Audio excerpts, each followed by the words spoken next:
Well, they're the weird ones, and if you've ever seen her with the laugh and everything else, that's a weird deal going on there.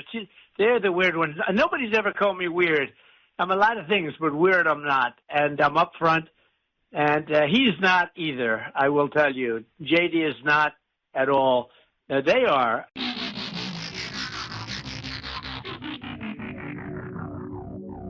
Hello and welcome to What the F*** Just Happened Today, your essential guide to the daily shock and awe in national politics. I'm Joe Amditis. Let's get to it. It's Thursday, August 1st, 2024. Welcome to day 1290. Russia freed wrongly convicted journalist Evan Gershkovich and former U.S. Marine Paul Whelan as part of the largest prisoner swap since the Cold War.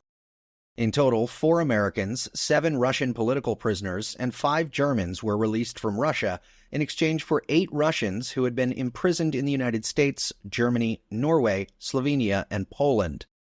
The most notable prisoner released in the swap is Vadim Krasikov, a convicted Russian assassin who received a life sentence for the 2019 murder of a former Chechen separatist fighter in Germany. Biden called the swap a feat of diplomacy and a powerful example of why it's vital to have friends in this world whom you can trust and depend on. After the prisoner exchange took place at the international airport in Ankara, Turkey, Biden said, "And now their brutal ordeal is over and they're free." Later, when asked about Trump's repeated claims that he could have gotten the hostages out of Russia without concessions, Biden replied, "Why didn't he do it when he was president?"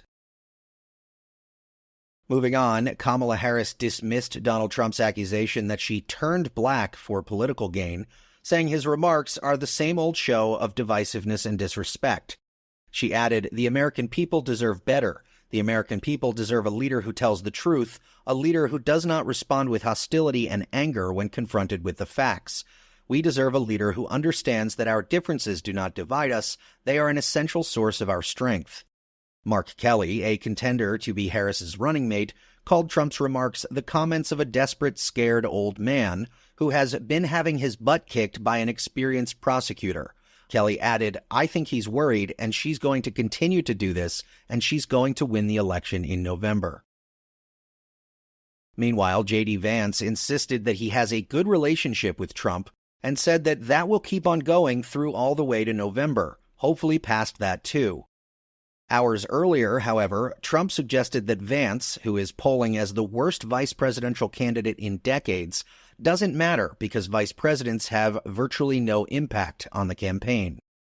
Still, after spending days defending himself against his own previous remarks that Democrats are childless cat ladies living miserable lives, Vance said, "Look, it's the same thing they did to Dick Cheney, the same thing they did to Mike Pence. I think that any Republican who comes out of the gate as the new VP nominee is going to get attacked. I have no doubt that the president is confident in the way that I've been doing things." Moving on, a New York appeals court rejected Trump's attempt to lift the gag order against him in his criminal case. Trump argued that the gag order was unnecessary and should be dismissed after he was convicted in May on 34 counts of orchestrating an illegal conspiracy to influence the 2016 election by falsifying business records.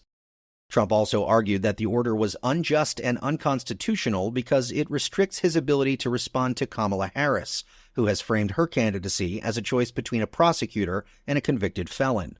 The 5-judge panel, however, agreed with Judge Juan Merchan that the order should remain in place until sentencing, writing that the fair administration of justice necessarily includes sentencing.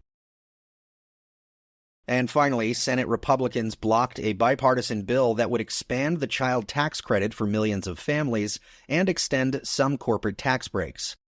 The tax bill passed the House 6 months ago, but fell short of the 60-vote threshold required to defeat a Republican filibuster, ending in a 48-44 vote. That's all for now. You can find the links and sources for all of these stories on the main website. And as always, visit whatthefjusthappenedtoday.com for the latest news and headlines. Until next time, I'm Joe Amditis.